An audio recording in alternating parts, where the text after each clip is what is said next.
and then we will be ready. Yeah, the only problem with my phone being on is we may get a text or a call.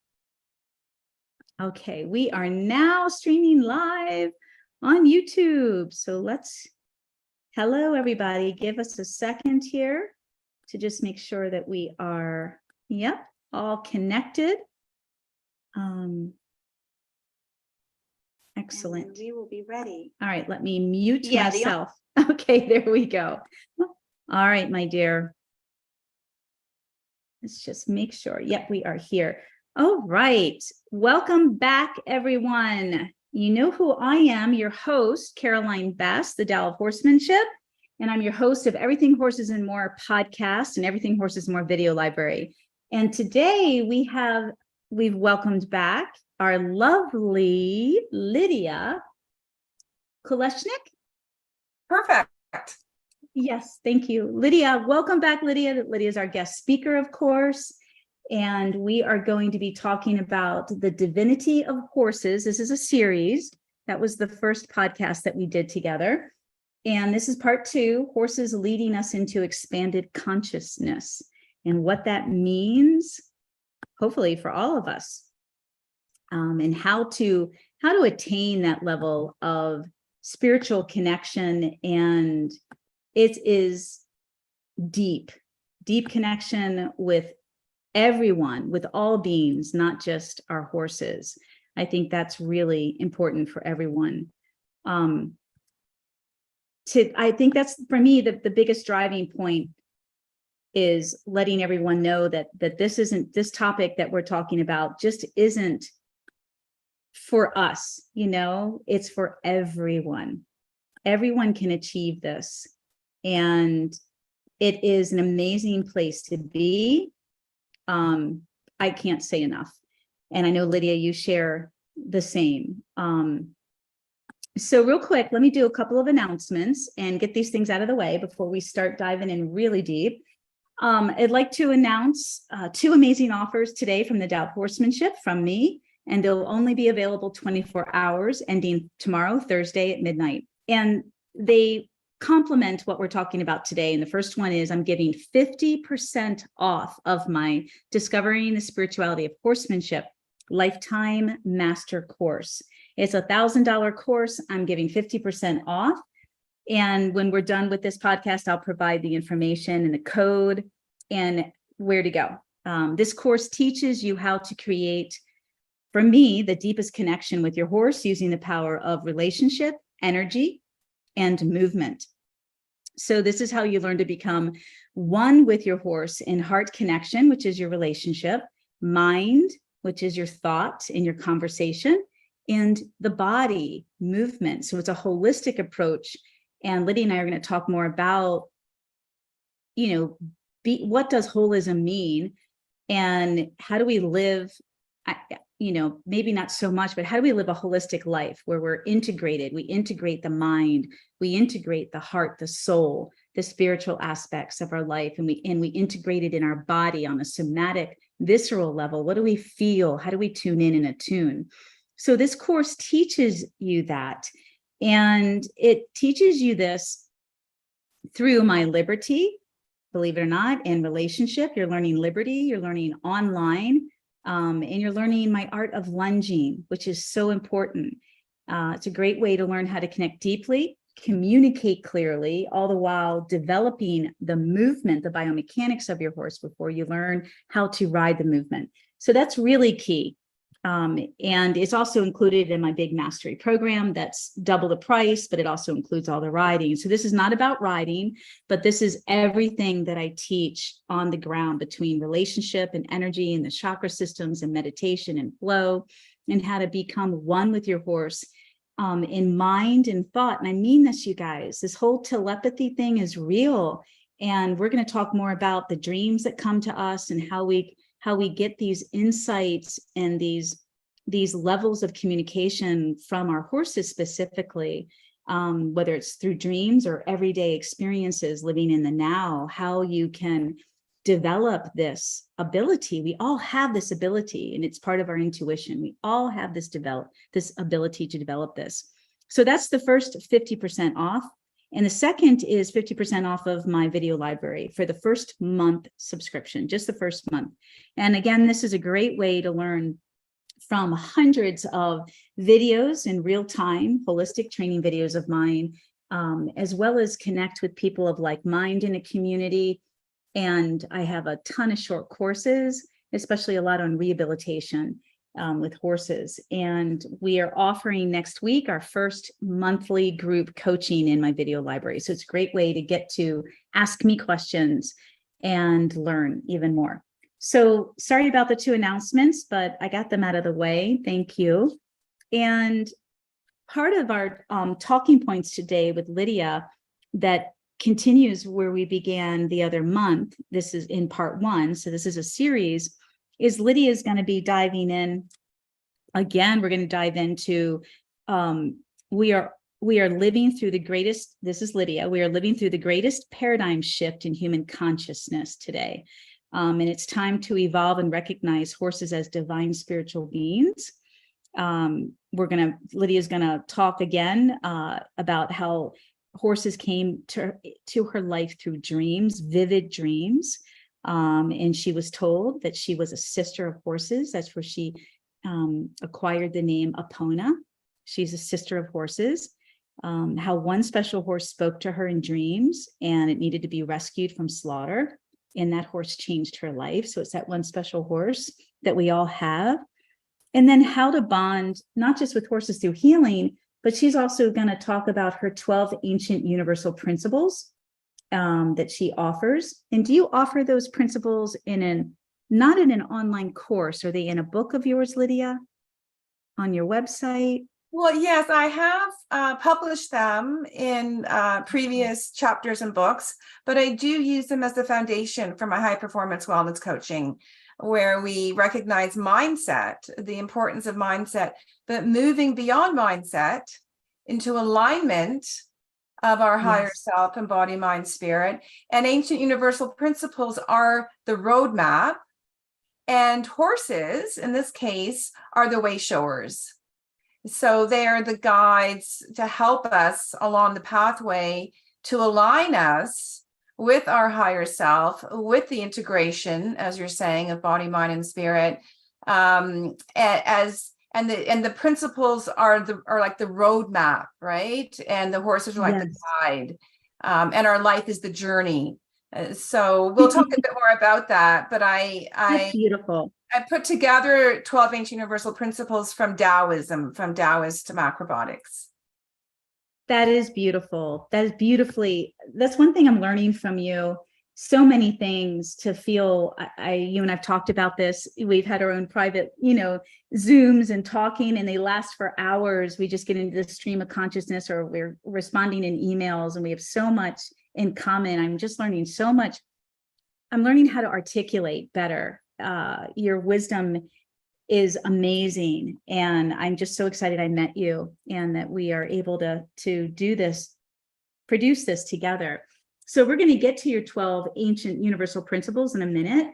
And then we're also going to talk about, and I did this podcast with the other Lidia, my co-host Lidia. I did this podcast with her a little while ago, and it's going to be great to bring this up again. And she helped me creatively brainstorm. And Lidia, I know you're here on YouTube listening to us. Hi, love. And she was such a catalyst. I could cry. Thank you, Lidia Primavera. She was such a catalyst in helping me pull out something that's just been so intrinsic and innate to me. You don't think about it. It's like second nature. But she's like, what are your core? I have many principles to my work, my method of becoming one, moving as one, and riding as one with horses. But this aligns what I'm going to be talking about with your principles on a big holistic level, on a really deep holistic expanded consciousness level. And Lidia helped me flesh out, my 8 core principles, which are basically, I call them the transcendental principles of horsemanship, conscious horse human principles. And they lead you into transcendental meditation. And I'll talk more about that, but it's just so cool and then Lydia, gosh, why do I get a brain freeze with your last name? Lady Epona. Just call me Lady Epona. It's easier than Lydia Puna and I, we keep finding all of these alignments. Like she just launched her new website, or the website for her Epona last fall, and I just launched my new website last fall too. So we've been on this trajectory, this journey, without knowing each other together. Without knowing. Without knowing so many similarities. So before we dive in deep, I want to talk a little bit, for those of you that know me, you know that I want to give some basic terminology to what we're going to be talking about, because a lot of people come into these podcasts and they're so interested to learn more, but they don't really understand how things connect or what they mean. And so we're talking about horses leading us into expanded consciousness. And so I'm going to start with expanded consciousness and what that means. And I think it's, as a teacher, I always like to start out with the basics. So making sure my audience, my students know, don't have a preconceived idea, which we all can. We can all have this preconceived idea, or we think we know what something means, but we don't really understand what it means. So I'm going to start out with a few technical definitions just to get us started. And then I'll allow you, Lydia, to lead the way, my dear. So expanded consciousness, just in your Google searching, is a sense that one's mind has been opened to a new or larger kind of awareness, associated particularly with mystical experiences. We have plenty, she and I, meditation, or hallucinogenic drug use. So we're not into the drug use. I'm not. Sorry, not going there today. Don't touch it. Yeah. You don't need it. So yep, exactly. So this is it, but we are going to talk about our mystical experiences. Yeah. We're going to share that, and we're going to talk about meditation. So it's an altered state of consciousness, but without drugs, you guys, and we can all get there. And where I want to, and this will just be part 2, we'll have to do part 3 and however many more. But where we're leading is, how do you get there? And how do you, and why do you want to get there? I think we're going to be able to share with you and give you guys a lot of reasons why it's so important to have an expanded consciousness and expanded awareness, for so many reasons, for your own health benefits, for all of your relationships, not just with your horses, the relationship you share with yourself, which is so important. If you don't take care of you, you're not going to be ready or strong enough or prepared to take care of anyone else. And so that's the first definition. The next is, what does heightened state of consciousness mean? And for me personally, I'm in these states throughout my daily activities. And it's you have to learn it, but I think as a creative person, I do believe it's easier as a creative person to tap into this. And I also believe that we're all presented with these abilities. We just have to find out what that talent or that gift is. As I've always said in many of my podcasts, creativity is in every form.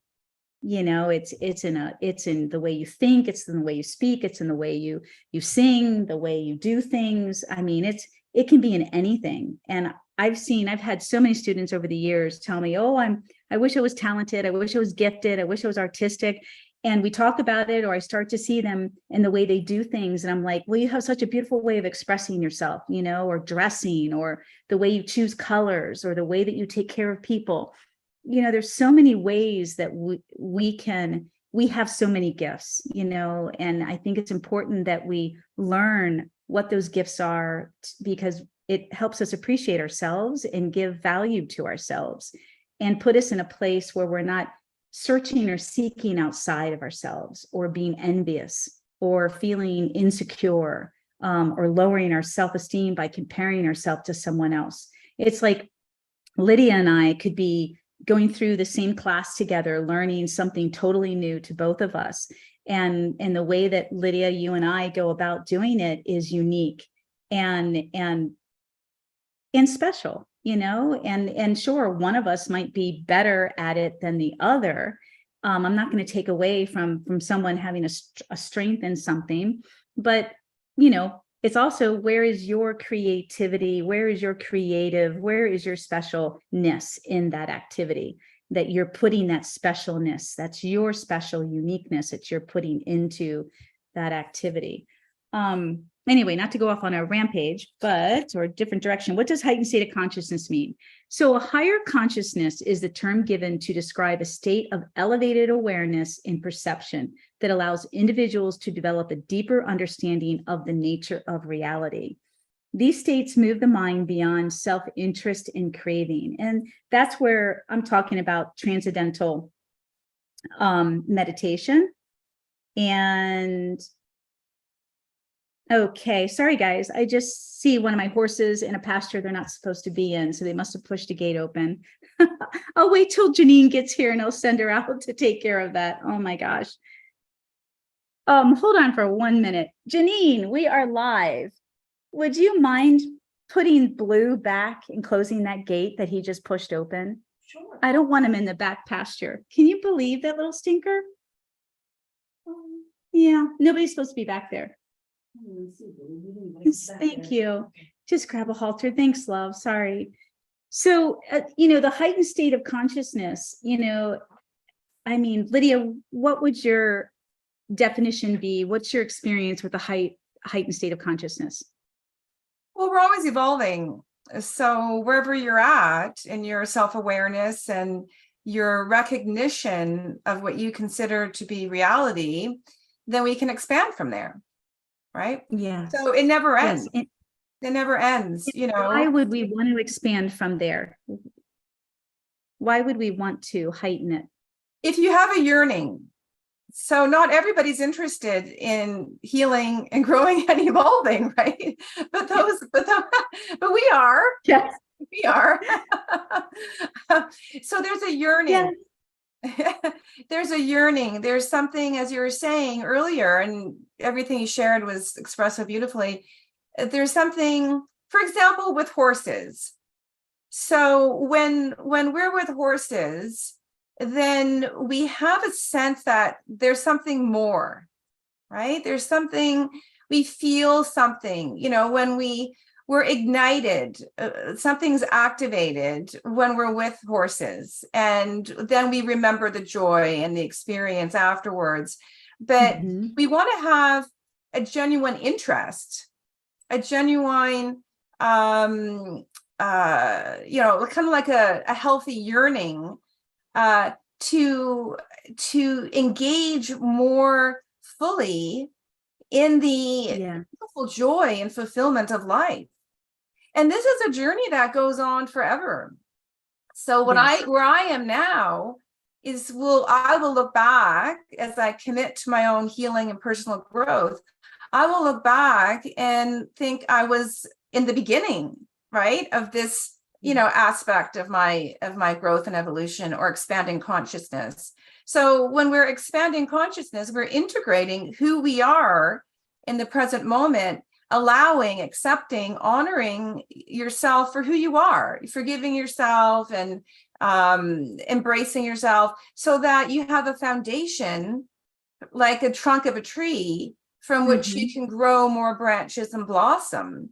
And for a higher consciousness, if someone is really interested, in expanding consciousness, we really want to be grounded, right? Yes. In our core, you might take earth. So you want to be that quiet. You want to be that tree. You want to be that trunk. Your core is the trunk of the tree, and the tree can grow greater and healthier when the roots and stronger. Yes, and stronger. That's the metaphor I use all the time, isn't it, you guys? I have a lot of students listening right now. I mean, I'm always describing, how do you ground yourself? Think of yourself as being like a tree, and the tree's trunk, the roots going into Mother Earth, and feeling that expansion, feeling that energy going down, and the weight of that energy, feel it. It's got to be a somatic experience that feels that it's touching and connecting with the earth. The earth is pulling that energy down, giving you a sense of stability and safety. It's your first chakra that I talk about. yeah, expanded consciousness, you have to learn how to be in the moment. You have to learn how to be quiet. And that's what you're talking about, is get grounded, get still, get quiet, so that you can hear, your sensory awareness is expanded and heightened. And you're also, well, that's what allows you to attune and tune in, as I call it in my work, become a tuning fork.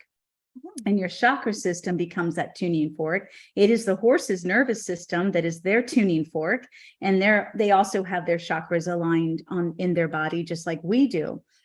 So yeah, it's important, for me in the work, because I'm teaching people how to develop themselves so that they can develop their horses to their fullest potential together. And you have to start somewhere. So this is where we want to start, with the first chakra, with being grounded, to help open up the expansion of the consciousness, of the energy pathways, for all of that to happen. It's profound. It's not, it's simple. It's more simple it's easier than you think. And I think that's where I know that's where meditation comes in. And helps us experience this on a deeper level and expand. But you have to learn how to do that correctly. There's so many different levels or types of meditation. Everything okay? Thank you. They were both out. Those little stinker pots. And they're so funny. Well, Janine's here. Hi, Janine. She hasn't been on one of our podcasts since she moved last year. This is great. And she's back now. So what happens when you reach a higher level of consciousness? According to, what's out there, a person who experiences a high level of awareness tends to be more in control of their thoughts. So this is where it's so beneficial to us on a personal level, not just in our relationship with our horses, but here we go. It helps us be in more control of our thoughts, the ability to pay attention to detail and analyze the activity around us comes through heightened awareness, heightened sensory awareness. And so often we're going about our daily life preoccupied, thinking about yesterday, thinking about tomorrow, thinking about the future or the past, but we're not in the now, the present.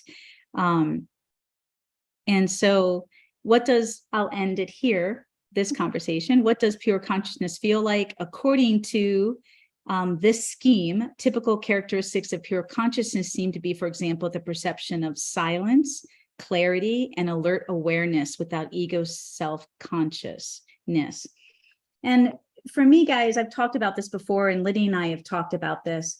When I'm in that heightened state of consciousness, it usually happens for me anytime I start speaking about these things, or anything that I feel passionate about. Like I can say 99% of every video I've ever made, I'm in that heightened state of consciousness. And I am speaking into the camera. I usually always have a horse with me, whether I'm sitting on them, getting ready to ride, or they're next to me. And I have a heightened sense of awareness, meaning I can speak absolutely. Like, most of my videos are never edited. They're real videos, you guys. They're edited to upload and to put an intro and an outro and whatever, I want to slice and dice, but I don't have to retake my videos. Rarely ever do I retake my videos. They are a pure stream of consciousness. And during that process, I never remember what I talk about. I hardly ever remember it. It just comes through me and I am buzzing. So I feel like my 7th, 8th chakra is buzzing. I'm tingling in my fingertips. Sometimes I get chills, and I can hear the wind. I can hear the birds. I can see everything around me so clearly, even though I'm focused on the camera.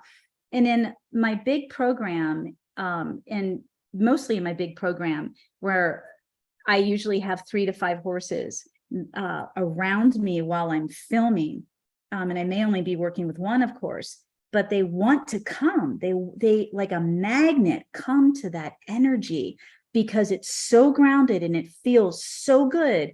It's such a strong energy. I've been practicing this for so long that it emits a frequency that they can feel, that puts their nervous system in their endorphin. And you see it in the videos, and they're all asleep. And the coolest thing is the horse that I'll be working with, because we're telepathic, and it's so easy for me to be telepathic with my horses. It is, and this is how you can begin that journey, is that the minute I'm done, and Janine has filmed so many of my mastery program videos 5-7 years ago. It was you out in the heat filming me several days a week and me editing till 1 p.m. at night. God love you, girl. And one woman show here. And the cool thing is as soon as I'm in this group of horses that's asleep, and you guys have it, you see it in the videos, soon as I'm talking to the camera, and as soon as I start to think about where what horse I need next, and how we're going to move on from the camera to now me in action, that horse wakes up, usually stretches, yawns, and looks right into the camera or looks straight at me while I'm still talking. But my mind is already thinking about, I need to get so-and-so ready, and we're about to do so-and-so. This is where it's transcendental. Like, I don't know, Lidia, what the word is, where you can be in the moment, but you're also in other places in that moment. I don't even know what the word is for that. Multidimensional flow state. So what you're describing in terms of expanding consciousness from the center of our being outwards, beyond the mind. Let's just think beyond the mind for the moment. Let's think about our state of being, our essence, right? What we're radiating is what you're describing. Yeah. That's a flow state. From the heart. Yeah, that's from the heart. Yeah, from the heart. So that's I love what I'm doing. I love my horses. I love what I'm talking about. I don't even remember what I'm talking about. It feels like that. It feels so strong.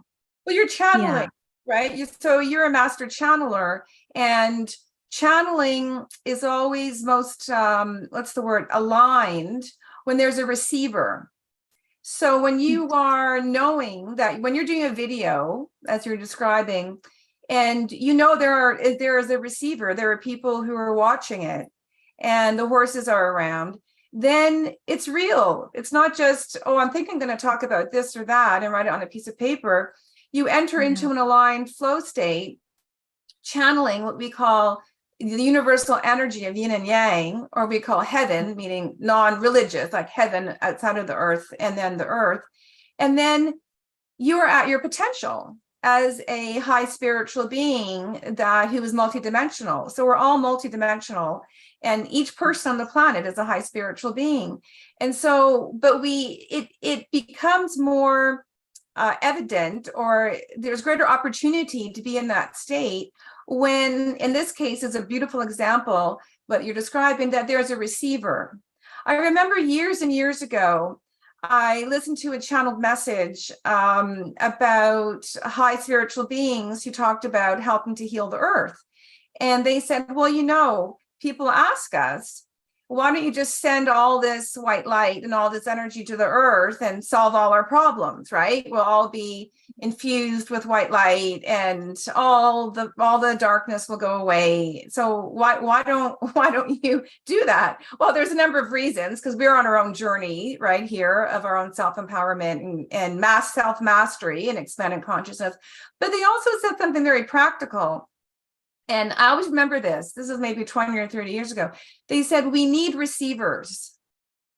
If they just sent the planet an infusion, of massive white light, and there weren't people, beings, horses, humans aligned with that energy, able to process, able to receive, assimilate, distribute and radiate that energy. So pillars of light, as you were saying, you're like a vehicle, right? You receive information as you're talking. You don't remember because it's from expanded higher consciousness, right?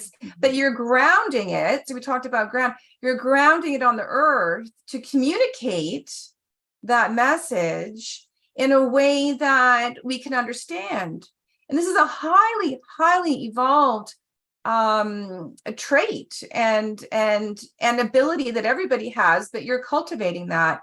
So these channeled messages were saying, we need you, to be light workers, the word light worker or light warrior or light steward, we need you to be able to receive and ground the light that we send you so that it can be distributed in a balanced way to raise the vibration with the least amount of disruption. Now, change involves, getting out of your comfort zone and can involve healing reactions.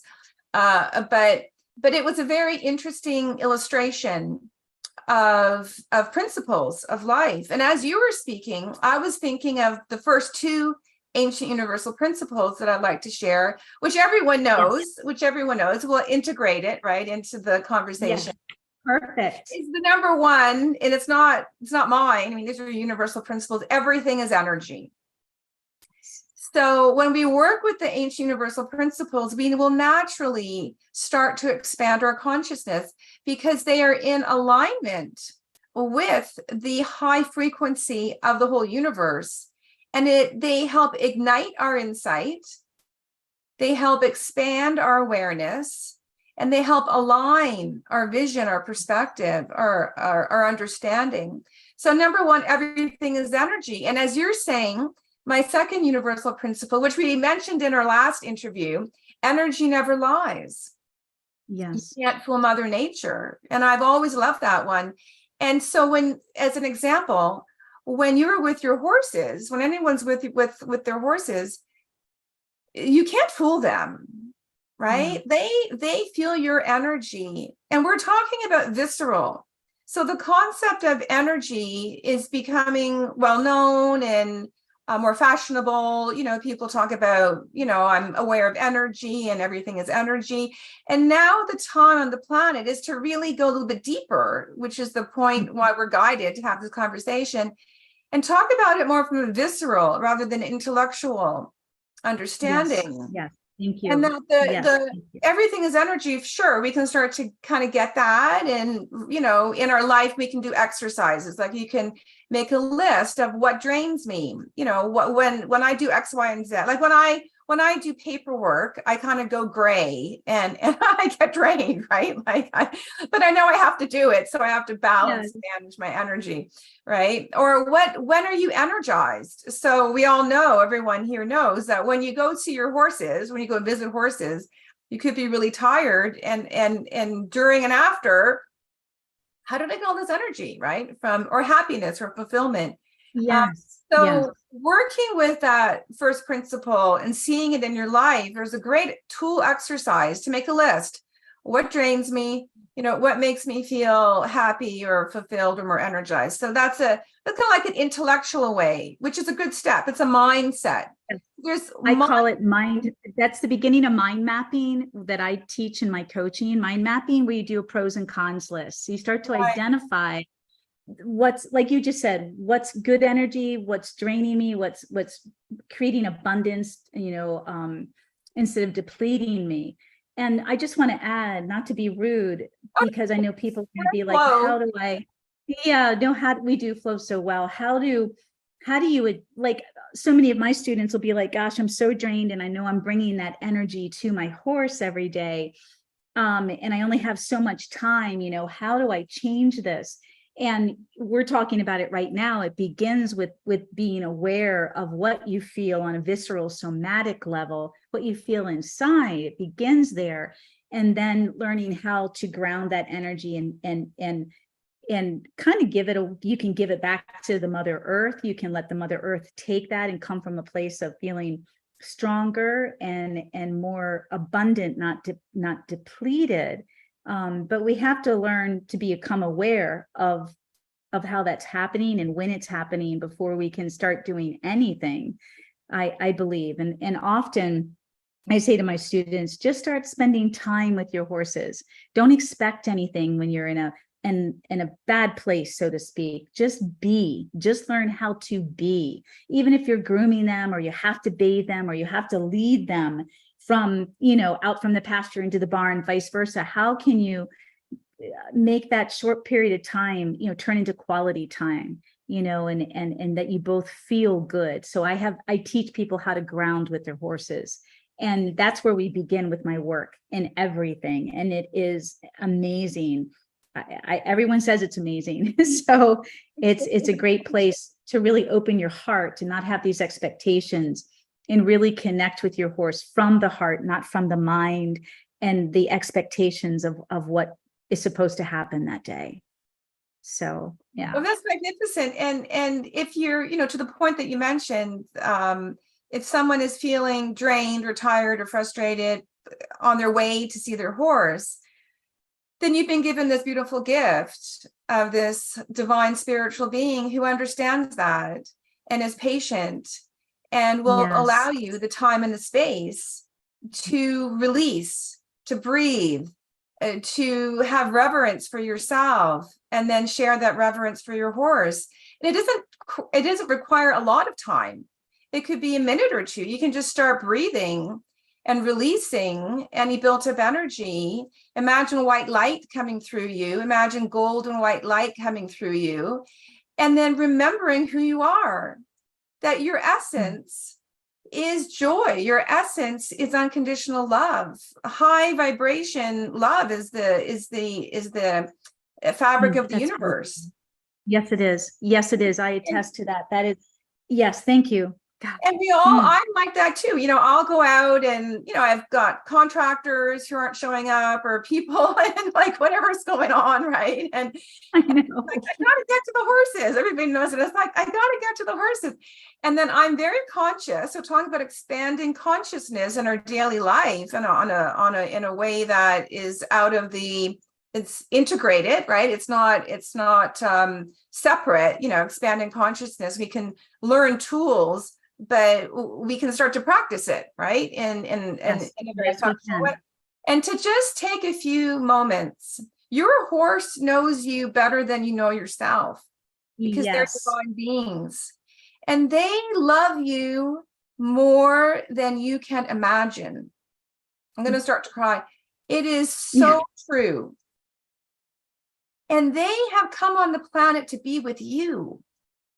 Yeah. They have come on the planet to help you heal and grow and evolve. They have their giant wings around you.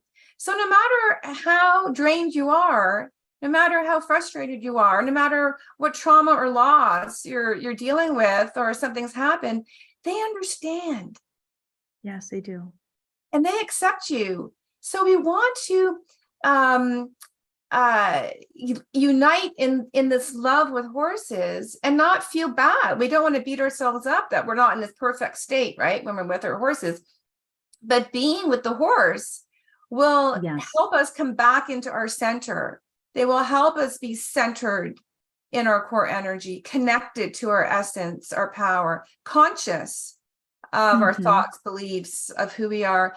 And then they will say to you energetically or otherwise, they'll give you messages. Everything's okay. You're okay just the way you are. I love you just the way you are. So let's just regroup together. And then what would you like to do today? Did you plan to do X, Y, or Z with me today? But let's get back into, as you said, our heart space. And energy never lies. So we're not harming our horses by showing up with carrying the burdens and the realities of life when we allow the sacred space. Yes. And we're honest. We're authentic. Yes. I think a lot of people, in my experience, my students try to force it, fake it, push through it.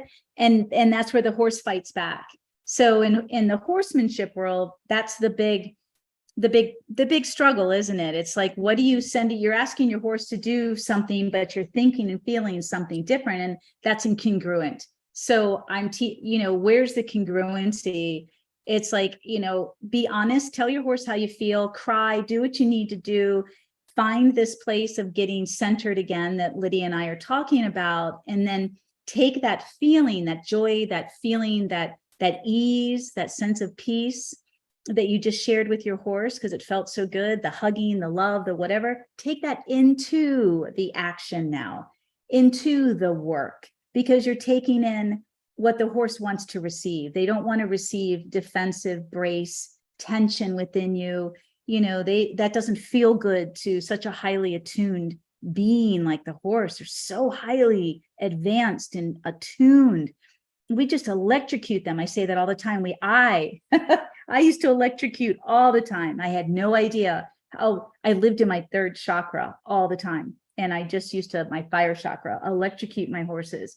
So, it's just, again, being more mindful and not beating ourselves up, and not feeling the pressure of what you think you should be doing, or what someone else is telling you to do, or how they should handle it. If it doesn't feel right to you or your horse, don't do it. You're not aligned. You're not aligned. Stay aligned with what feels right. That's the energy, what feels right. Like you just said, number 2, energy never lies. So there you go. When your horse isn't acting the way you expect them to, take a different mindset, a different look at it. Energy never lies. Your horse never lies. What's going on inside of us? How are we projecting that energy, channeling it through our arms, our hands, our ropes, our whips, whatever we're, touching them? What are they feeling? Oof, maybe one of those. Yeah, no, that's, again, beautifully said. And as you were discussing that as well, like the previous things you were mentioning, it's about being in the flow state. And when we connect with Yes. the first step of grounding ourselves, and then allowing ourselves the opportunity to not judge, to know that we're each capable of expanding who we are and our consciousness, to create a richer, easier world. I always say that if I could only share with others how much easier life is when you're truly healthy, when you're truly centered, connected, and conscious, it doesn't mean that the circumstances of life are always easy. It doesn't mean that we don't have big challenges, but our relationship with it, the energetic drain and the stress of it is completely minimized, because you're in a deeper relationship with yourself, and you are the Buddha in the middle of the burning inferno, not because your mind is controlling the chaos and the flames, but because you have that, as we were saying, expanded consciousness. You're grounded and you're secure, as you were saying, secure in your knowing that no matter what happens in life, you will find a path forward. And that's the third ancient principle, is that for every problem, there is a solution. And my master teacher and coach, the macrobiotic forefather, Michio Kushi, he used to say, sometimes you just have to have the mind of Sherlock Holmes to find your way and to figure out the unique solution for you.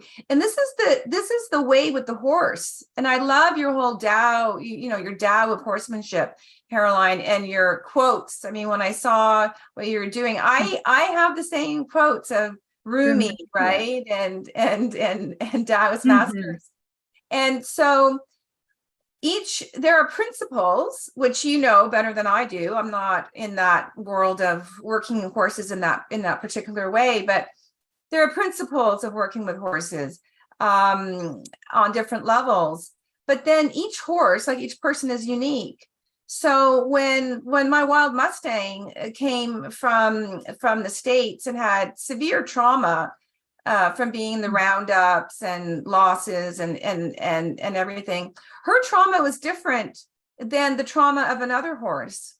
And how I really have learned so much about her struggles being in the human world. And it's really helped me understand myself, kind of like I'm an alien in the human world too, right? Like, I feel that way too. Don't we? Janine does too. We're aliens. She really has she's wanted, yearning to participate. But yeah, she's had fear, she's had trauma. But I realized for her, it was just such a foreign world of communication. It's like taking a high spiritual master and asking them to explain, well, how do you walk? Like, I'm just going to walk. I can walk from my house to my car. But if you keep asking me to do it and explain it, I don't really know how I do that. Like, I don't know how to break it down. It's like, okay, so I think a thought and then I put one foot in front of the other. And then she'd be like, is that, and then it's like, is that okay? Like, am I doing that okay?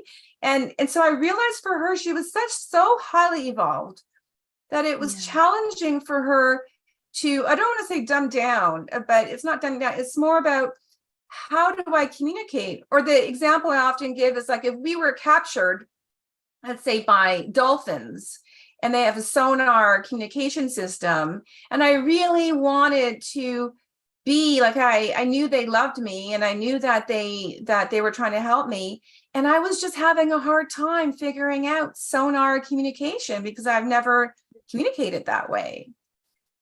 So my point is how we share our energy and learn from our horses can be so unique for each horse. One horse may need some real boundaries. They really may need to be said to, this is not safe. Like, you can't do this. And then go, okay. Where Spring Rose, she will not be spoken to. She is a sovereign queen, and she will not be spoken to in that way.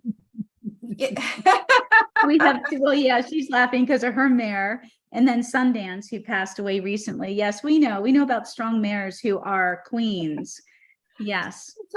So what I've been doing with her, I did different things. Like I would, and I don't suggest this for anybody, but I would, when she was untouchable and deemed dangerous, I would just sit in her area and with my head down, a little ball, and I would let her come and sniff me.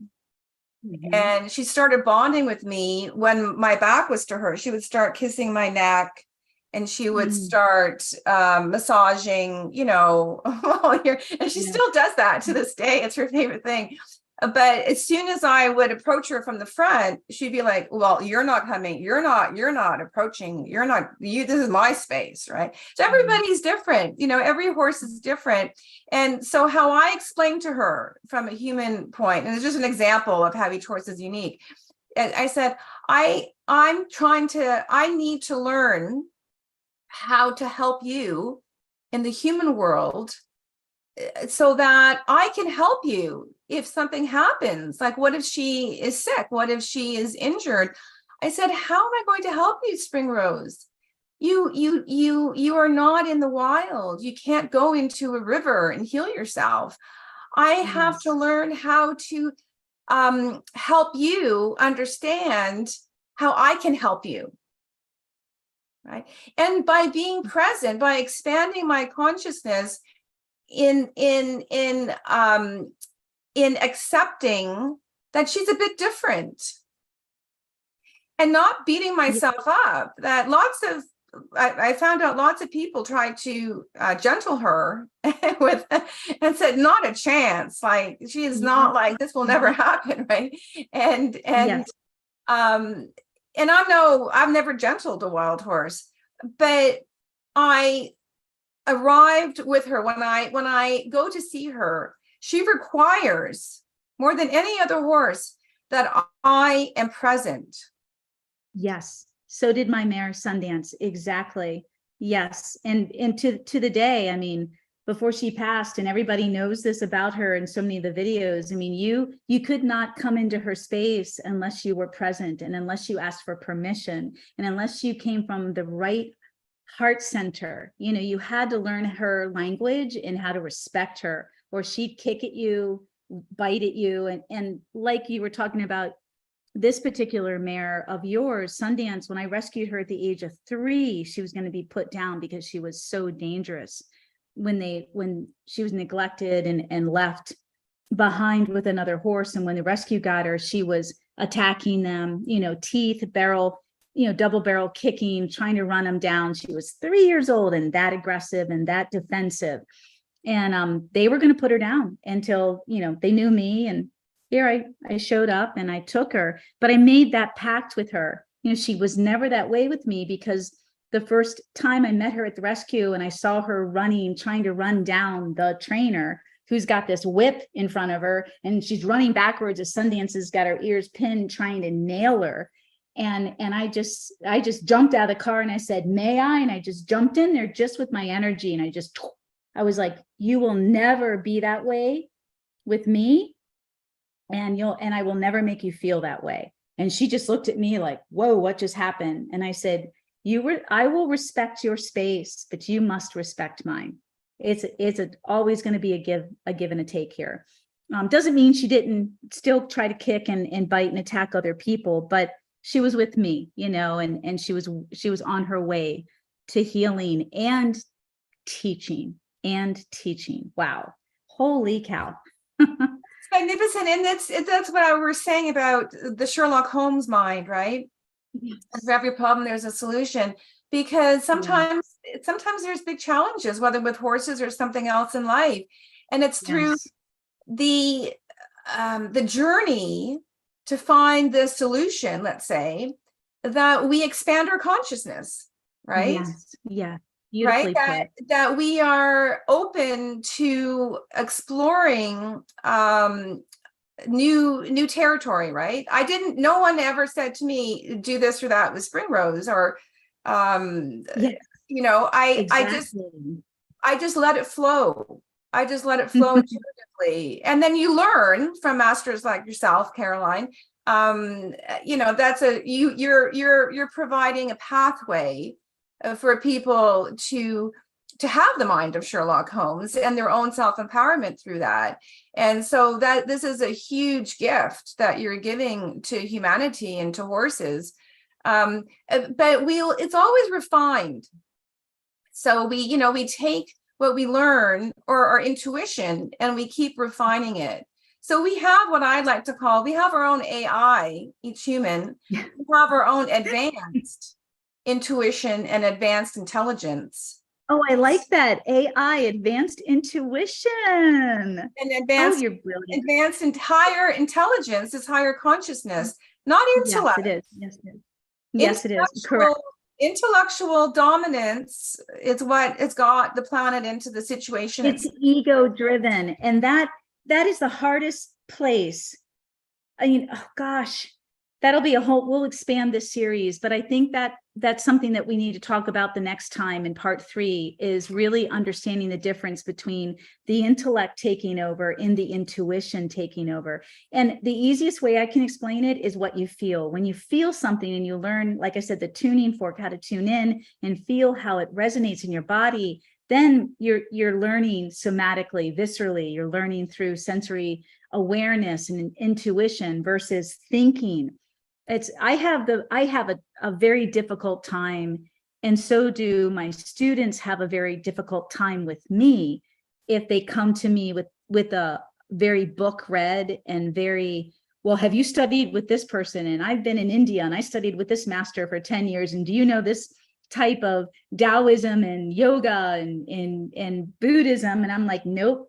I'm like, I just know what I know. I've read some books. I've done as much personal introspection and that I can, and I'm where I am because of that. It's not because I studied with anyone. I never had that opportunity, but I don't want to go down that way. I don't want to get into brand names. To me, as soon as you attach yourself to a brand name, even me, do you know Caroline? Do you know the Tao of Horsemanship? I mean, it's how you say it. Then as soon as you attach yourself to that, that's the ego, because now you're using that name to inflate yourself or to give yourself credit. And it just get out of that space. It's what you've experienced that, and if it's been good and it shows up good in your life, who you are and in areas of your life, then that's all that matters. That should be the barometer that you measure your success or your knowing or your intelligence. And we should be guided by the heart, not the mind. That is what really messes us up. All of us. And it's a constant fight because that's how we are programmed. And that's how it's a constant fight isn't the right word, maybe for some of us, but it's a challenge. It certainly was for me coming back into horses and my Trinity being masters, especially legend at, F you.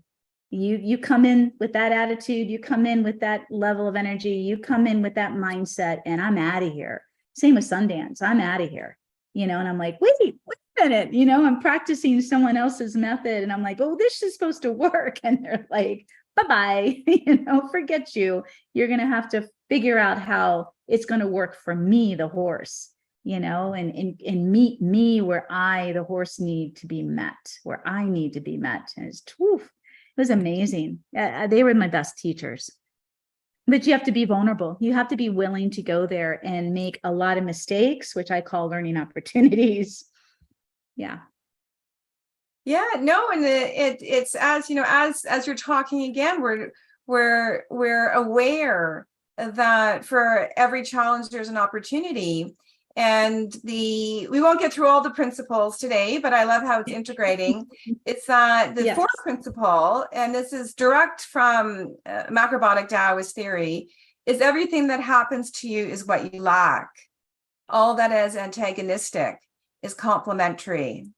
So any challenge you have, any horse that comes into your life that is challenging, they are helping you. So everything that happens is what you lack, meaning it's time to expand, right? Your consciousness. It's time to be willing, as you're saying, and be interested in embracing a new opportunity for your own personal growth, through your own mastery. Yes.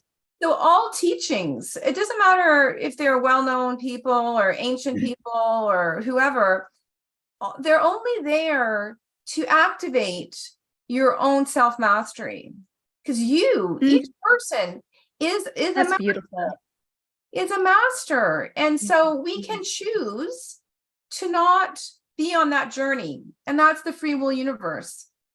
But more and more people on the planet are really interested in how to create, very simply put, a higher quality, more fulfilling, spiritually connected life.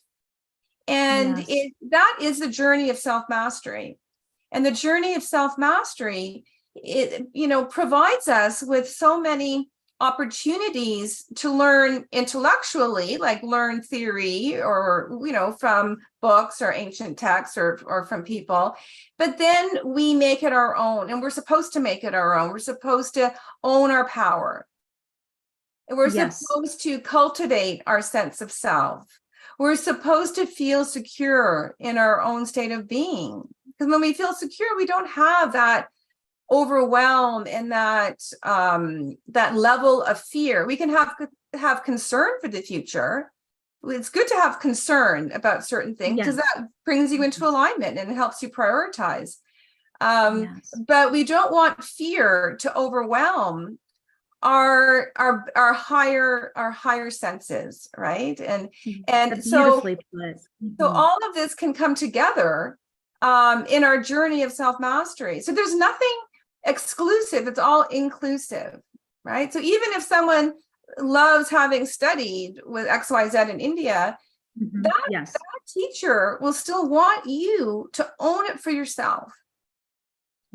And beautifully put. Expanding consciousness, right? Being totally present in yourself and feeling connected and feeling the joy of that connection. And that you will always find a way forward. It may not be what you think it is, but you will find a way forward. Beautifully put.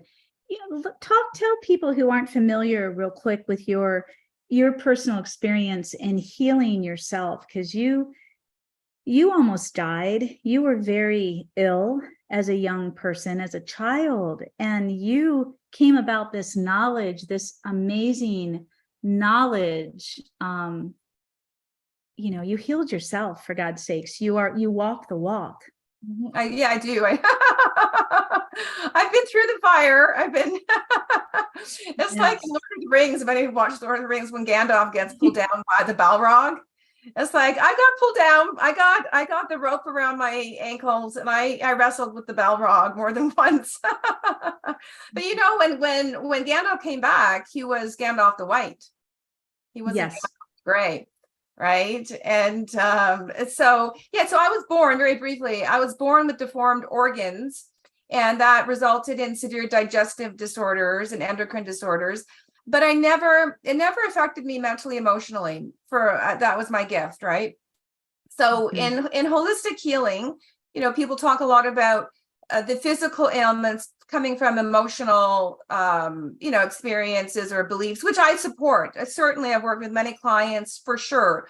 They all work both ways, but literally both ways. So when you strengthen your physical, which is everything is energy principle, every cell in the body is an energy center. So your physical is a frequency as much as your emotions and as much as your mental aspect.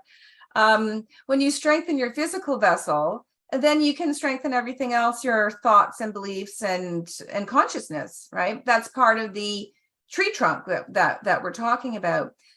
So I never felt defeated. Sure, I felt despair or frustration, so much pain and didn't know what to do. I just thought that was ridiculous. Like I just thought, like, I am not here to have this experience. Like, I'm not going to struggle the rest of my life and degenerate physically. That's just not an option, So now when I work with clients who have serious illness, if they're really interested in healing, then we often use the mantra, not recovering is not an option. And then the way will come forward, the way, the Tao, right? It will come forward. And that's expanding your consciousness, right? You are making a stand for yourself. You're honoring yourself. And whatever situation someone's in, take a stand for yourself. Honor yourself. Remember who you are. It is so important at this time on the planet. The animals need us to be who we truly are. We need us to be who we truly are. I have to say, destructive playtime is over. I love it. Oh, I love it. Playtime is over. It's not judging anyone. It's not saying you're not a good person. It's saying it's okay. It's okay to feel powerful. It's okay to feel that I'm a good person. It's okay that I can dream and take steps towards that dream. And that's what I did. I said, I will not decline.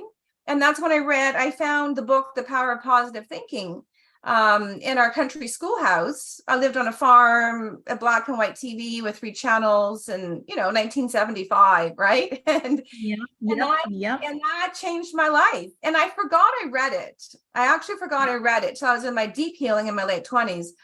So I started with mindset at the age of 10, and also with nature, sitting in nature in the circles of stones with the raven and the fox coming to me, and dreams of animals and horses and spirits, and having a good laugh with them. Like, they would come to me and we would laugh about some of the beliefs, right, that hold humans back, right?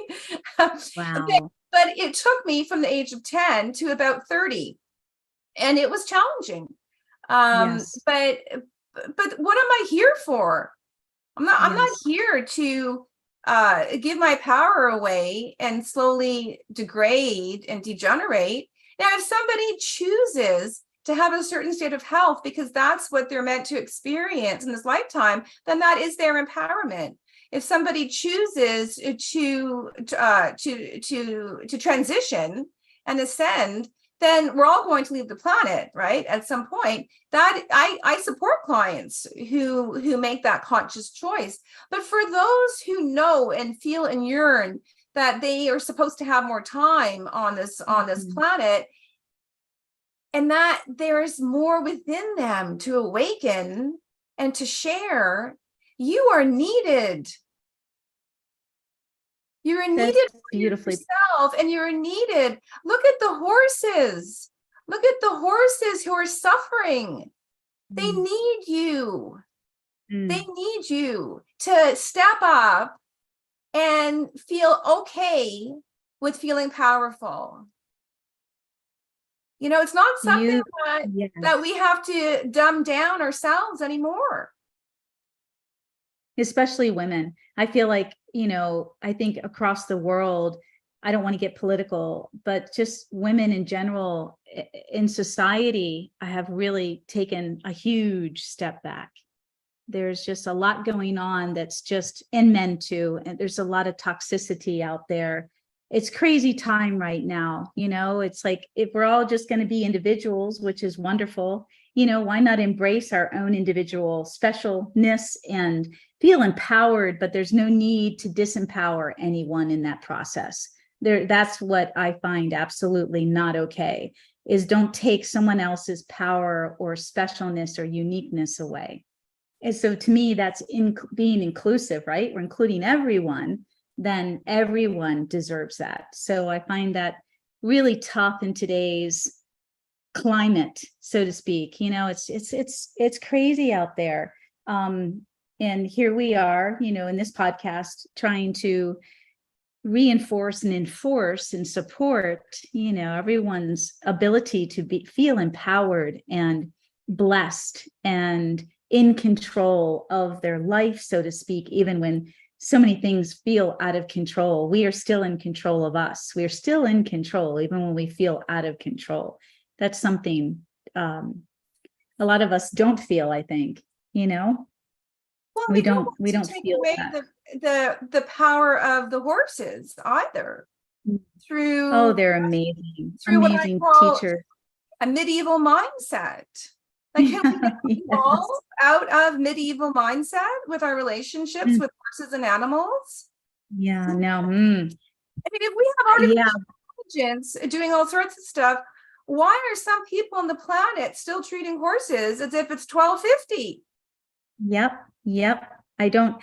Hey, I'm a horse trainer. I still see this going on all the time, and these on YouTube, and these videos get on TikTok, and these videos are getting, I mean, just, it blows my mind. I mean, the people that call themselves advocate of the equine, I'm like, you're still using bits. I am absolutely against the bit. And there's so much study and research out there that you do not need the bit for any performance level at all.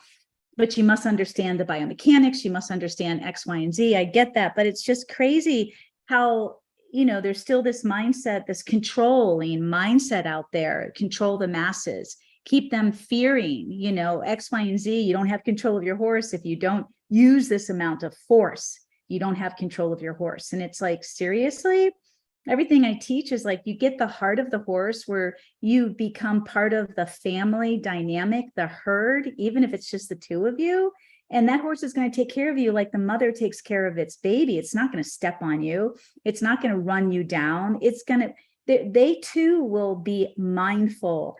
But, that's a whole nother conversation. And you and I've briefly talked to Lidia, and I know my audience has heard this before, the difference between wild horses and domesticated horses is huge, even though the psychology is the same and the instincts are the same. But we have and I will use this word, dumbed down our domesticated horse over centuries of influence and absolute chaos and abuse. We've created a very intelligent animal and made them into a basket case. And so now there's all these contraptions and forceful, mostly abusive ways of managing horses and training horses. And it's like, but it doesn't have to be this way. But the hardest part is we have to peel back the layers of trauma that so many of our domesticated horses, as you've experienced with your horses, so many of them, they carry like we do. How do you peel back that trauma that affects their nervous system, that makes them act crazy, and dangerous, for the lack of a better word. Nobody wants to get run over. Just that in and of itself, you can have a horse in hand that's going to go right through you. That's dangerous. But there's no need to beat the horse up because of it. That's the point I'm making. Where's the compassion and the understanding? And now what do we do to help that horse? And basically, Lidia and I are telling you guys what to do. There's so much that can happen through the woo-wee, the law and Taoism of non-action, but you must be ready to take the time and not force the horse before the horse is ready. A perfect example real quick. And I've gentled wild horses, and my last one was a few years ago, and the little Mustang is still here. He's not mine, he belongs to my client. But the long story short is I took my time. We did a documentary, became an online course, took my time. It didn't take long for him to accept me. And when he accepted me, and I waited for him to tell me when he accepted me every time, it was easy for me to introduce everything that I needed to introduce to normalize him, to domesticate him. And so when I would go into the round pen, which was his holding cell, which was inside my training area, so he had my horses around him. He was never isolated. But I made that had to be his spot. I fed him. He had water 24/7, but I had to muck out every day. I was the only one that mucked, the only one that fed him. And I brought in all the stuff that he would become familiar with. It was never a one-time surprise. It was, well, here's the whole grooming tote. Here's everything we're ever going to be using. It's always here. So you can just familiarize yourself when you're ready. And then I would come in, just do my normal thing, feed him over there, sit down and just spend time. And of course, he had my other horses around. So long story short, it only took a matter of weeks, a few weeks. And then, oh my gosh, fly spraying him, brushing him, everything was like, oh, it's an extension of you. You haven't scared me. You haven't surprised me. You've been consistent. You've been the same. And it's felt good. And it's put me in my endorphin, the nervous system that is releasing the feel good, calm hormone. You haven't shocked me, scared me, startled me, done anything unpredictable. So nothing was ever an issue. And just this week, before I left, I had a long weekend vacation. So before I left, he had gotten kicked and had a huge hematoma on his chest. And I told my helper, staffer Clarissa, that's been here for years, I'm like, cold hose it, give him a little bit of Banamine the first couple of days. And keep an eye on it. So I come back and it's this hard mass. So now I'm like, oh my gosh, we have to do heat. We've got to do poultice and we have to do ice. How am I going to put an ice pack on your chest? So, I'm running around. It's my first day back yesterday and I'm running around. It's my day back real quick. And I'm taking care of the horses because Clarissa took the day off. And I'm like, oh my gosh. So I'm like, no brainer. I'm like, what do I have that can strap this on him? And I had an old slinky. And if you're not familiar with a slinky, it's just this tight webbing, like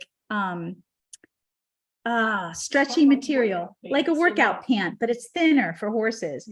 Goes over their face, over their neck, and over their body. But it's like the first part is over the face, and then it stops at the withers. And you hook it underneath, and you zipper it, and you hook it.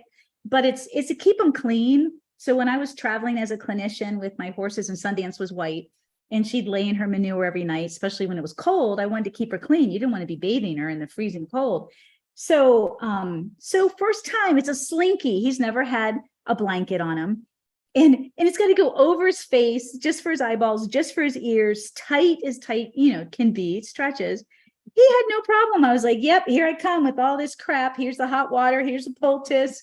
Here's the ice pack. He's never had any of this before. And I'm going into the stall, but he knows me.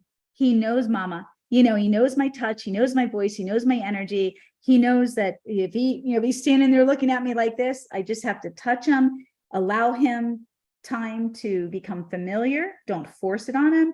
And because they will, if you give them time, they're curious. They'll become, oh, what's this? Can I put it in my mouth?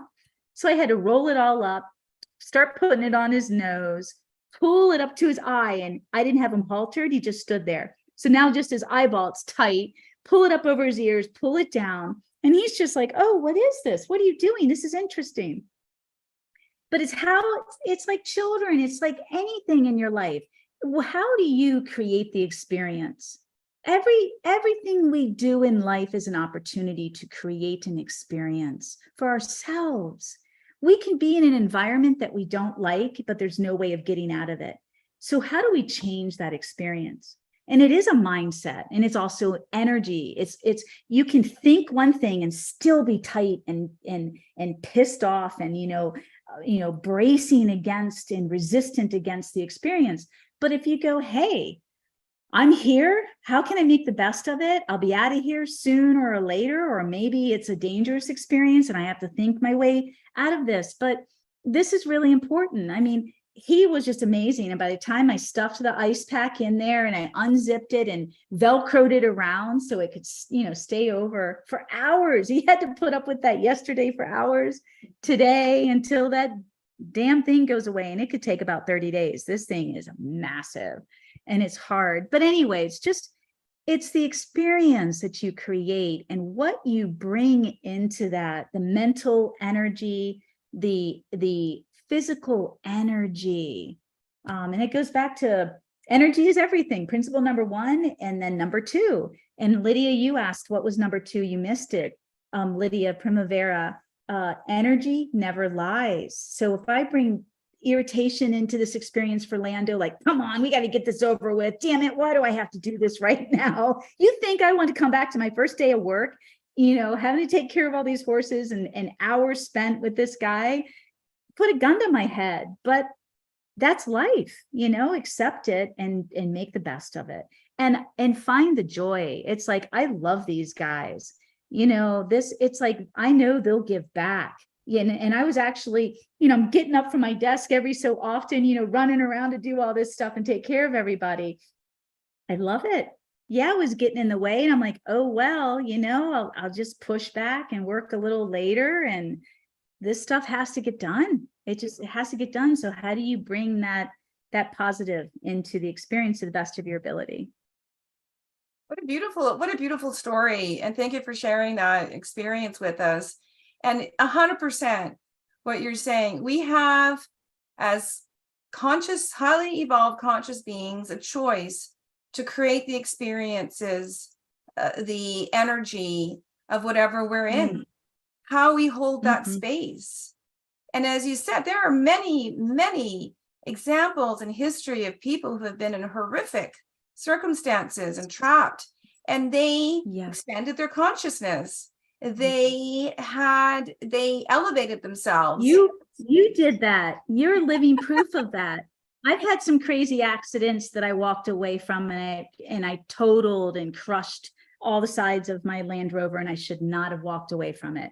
And I walked away from it, you guys. I mean, it is real. Can you think about what we can do, all of us? How, like you said earlier, and we're going to be wrapping up, it'll be an hour and a half and it's 3:00 and I have to take care of the horses, you guys, because that's what I do every evening. But it's like you mentioned earlier, Lydia, about the white light. And when I was telling the story about speaking into the camera when I'm doing my teaching videos, my training videos, and feeling a heightened sense. I'm not talking about being a channeler. I'm talking about how do we become receivers? How do we connect with the light within us to connect with the light in all of us so that we are all channelers? And that is the only way we're going to make a huge difference. We have to learn how to cultivate that within ourselves so that we know what that feels like. We understand it so that we can then share that with the horse or each other, our children, anyone, our loved ones. Anyone. We have to start within and then reach out.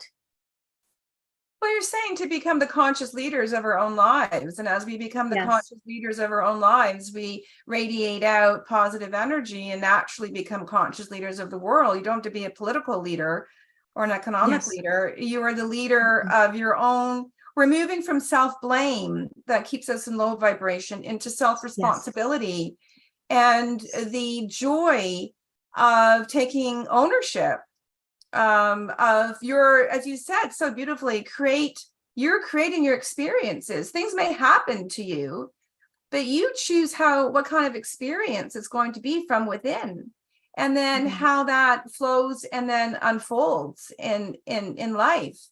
And we are actually, if you understand, not that you don't understand, but if the viewers understand that we are all energetic beings. Every cell in the body is an energy center. It's a spiral of energy. We have the chakras, but every cell is. So we are naturally all channelers. We're all pillars of light. We are, the blade of grass is a channeler. So when I introduce Reiki, I've been doing Reiki for a long time. When I see a client for the first time, I walk them through what is Reiki, how do you channel energy, because Reiki is the adding of energy to another being that's already channeling energy. So it always works based on principles. So what you're saying is, how do we remember that we have this ability as receivers and transmitters? And this is exactly what Taoism and macrobiotic theory would teach from the beginning, is that we are receivers and transmitters of energy. You are not significant. You are powerful. You are an incredible channeler of light and energy, and it's meant to be strengthened, and it's meant to be radiated out for the good of all. Yes, we all are. Every one of us, absolutely. And it begins with honoring of self, that you're worth your own self-care. If you are constantly in destructive habits and patterns, it is hard to cultivate and expand your ability to be a channeler of energy, because you're already a channeler. So one thing that everyone can think about today is reflect on your daily life, and what comes to you that you think you no longer need and that you can release, that will help you feel better, that will help you feel physically better, emotionally, mentally better. And we want to start to take the layers of toxic inputs in our body away. So for somebody, it may be that I don't need to smoke a pack of cigarettes. Maybe I'm going to just try and do 2 cigarettes, right? And then slowly have no cigarettes. Maybe that's a tough habit. A bottle of wine on Friday night. I'm going to have a glass of wine, and then eventually I don't need. Wait a minute. Are you talking to me? So whatever it is for each person, think of one thing. Maybe it's not staying up so late at night. Think of all the things that and start with one thing that could help strengthen your energy. I talk about rituals. I talk about rituals for people. Like, what are the little things you can do that don't take too much time? Because it's always, I don't have all that time. How can you replenish yourself? What are some of the small things you can do that give back to you, that make you feel good? Maybe making a special cup of tea every morning, or that special coffee, or you doing something. Rituals are really important to creating. They're important to horses too. Routine, creating structure, and something to look forward to. And even if they get, not been out of shape, but moved around throughout the day, we can always come back to one or several of them, even if they don't happen exactly when we'd like them to. But the giving back is so important, the self-care, and in so many ways. Lidia, before we wrap, because we're going to be doing a part 3 for sure, how can people find you? Please talk a little bit about your coaching, the different types of coaching you do, and wellness. And I'll also be putting this in when I do my editing of all of this in my copy. But how can they reach you? Well, my umbrella website is aponahealing.com. And in that website, I'm bringing together my 30 years and my life experience of expertise and wisdom into 4 pathways, which have 4 signature coaching programs to help you heal, grow, and evolve at whatever level you're at. So I have my high performance wellness coaching, which has evolved out of my 30 years of coaching clients in chronic illness. And in the high performance wellness coaching, we work with the 12 ancient universal principles and mindset to help you really ignite your insight. As I was saying, expand your awareness and then align your vision. So your mind, body, spirit comes into alignment, and you can really create your highest state of health. and master your inner power. I mean, self-mastery is a forever, it never ends, right? It's not like you've achieved one, and it's over, right? You're always constantly learning.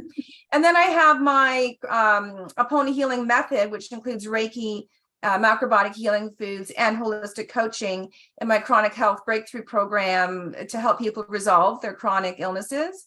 And then we have our equine assisted therapy and equine healing retreats, where we focus on stillness and presence with the horses, or pillars of light.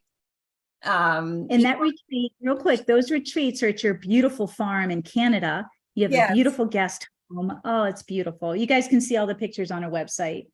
Yes, we're in the process of updating everything over the next year. All my 3 websites will be integrated into opponenthealing.com. It just takes a lot of time to. I know. I was there. Yes. It's a lot. It's like hours a day. Yes. We don't have right now. So it is what it is. We're at where we're at with that. And then I have for retreats with or without horses, we can do with horses as well. But I offer retreats and VIP days and bespoke experiences here at our guest house. Our guest house is called Hidden Buddha. So it's Hidden Buddha Healing Center. And I have a signature coaching program, Hidden Buddha, The Journey of Self-Discovery, to help you really uncover your core beliefs, your core values, and identify your passion, purpose, and mission, or refine it. And so we have a whole process with archetypes and mantras, and it's a storytelling. It's based on telling your story, and then identifying themes. So those are my 4 pathways and coaching services. We also offer vacation rental, so people can come and rent the guest house, and we offer that year round. But it's everything that I've learned in my life, I love to share. And everyone here listening, you have so much to share. Your life is unique. You're a beautiful gem in the crown of the universe, and you are meant to shine. And the horses are here to help you remember that. And so they need us, and we need them, and we can co-create with the divinity of horses. Yes. Oh, so beautifully put. Absolutely beautiful.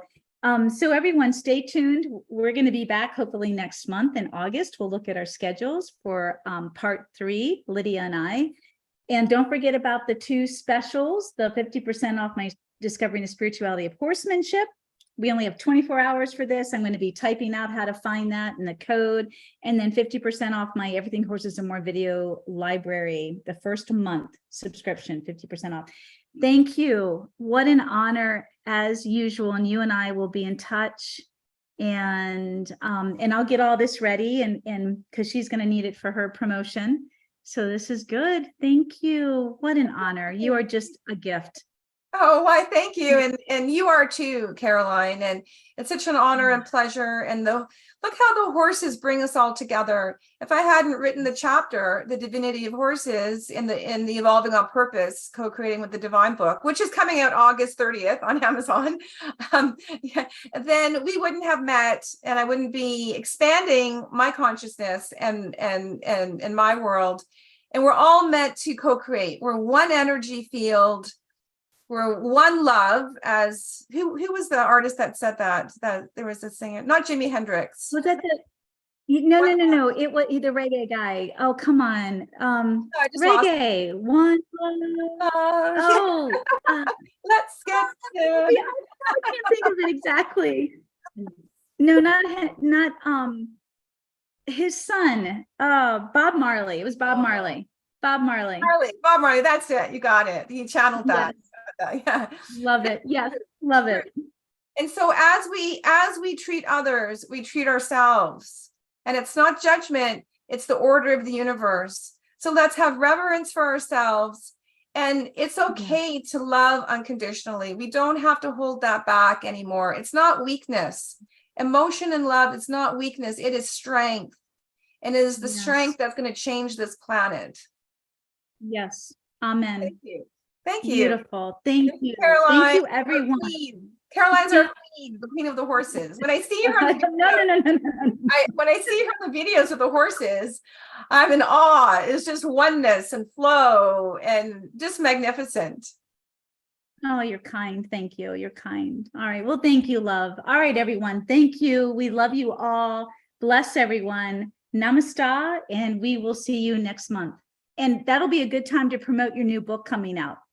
Yes.